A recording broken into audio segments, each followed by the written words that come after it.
inspires me is ultimately, it's a sort of a selfish act. You know, if I like it, then I think it's kind of cool and I'll do it. And if other people like it, then that's a byproduct of it, which is great.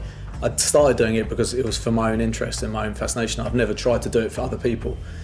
Motorcycles have been part of my life since I was 7. My dad took me to school on the back of his motorbike, and I remember, driving down sort of a country lane, my dad leaning down so that I was getting the full wind blast and thinking it was amazing. It was like flying a plane. And as a kid, I wanted to be a fighter pilot. That's what I wanted to do. So it was the closest thing to flying that I could get as a kid.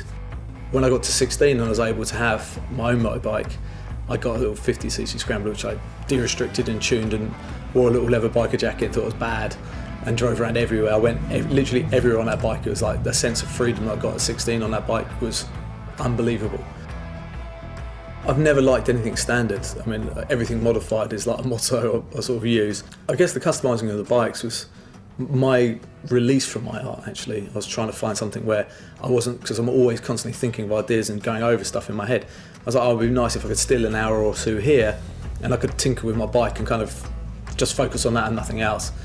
And obviously, as I started doing that, I started to bring my element of artistry into those bikes. And I hadn't really connected my art and the bikes at that point. And then when it was finally coming down to the paint scheme, I started to look at what paint scheme was. And naturally, I started to bring my art elements into it, albeit subtly.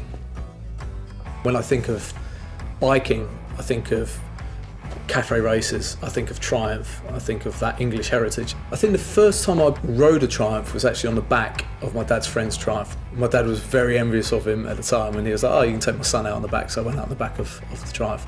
And it was something that was completely different to that bike compared to what my dad had.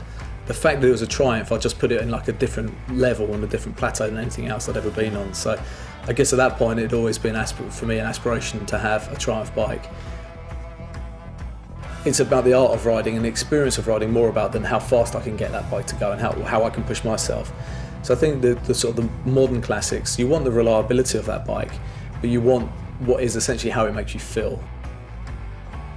So with the 3 bikes that I'm working with, I've tried to adapt my artwork to sort of represent what I feel that biking experience is. So I look at the whole bike, I look at the experience of the bike, and then I try and adapt what artwork I think that represents. With the Thruxton R, it's a more sports orientated bike, but within a cafe racer feel. So it's more about the checkered flag, the black and white, the race element of it. The Bobbo is more about more of an outlaw, it's more of a character.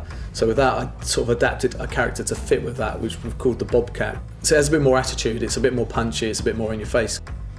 The T120 is an iconic British classic, so it had to be that. And in my artwork, I did a Union Jack that was a modern or updated version of the Union Jack, and it felt really appropriate to apply that to that bike. I like the fact that motorcycling is still viewed as a form of rebellion. You know, you still get people who like turn their nose up at you, and I like that. I like that sense that it still is somewhat of an outlaw aspect, and that kind of sits quite nicely with my work.